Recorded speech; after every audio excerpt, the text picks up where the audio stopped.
The installation dialog for AutoCAD LT 2012 has been simplified to provide a better installation experience. Choose between creating a deployment, installing tools and utilities, and the regular installation process. The product selection page shows you which components have already been installed on your computer. The Migrate Custom Settings feature has been improved to include tool palette groups in the set of custom files that are brought into the new installation.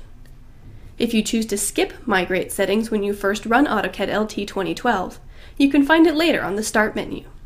Also on the Start menu is the Reset Settings tool, which removes all customizations and restores your AutoCAD LT installation to its original state. It includes an option to back up your files before running the reset. A final update to the customization process can be found on the Files tab of the Options dialog. Under Printer Support File Path, the sections for printer configuration, printer description, and plot style tables now support multiple folder locations.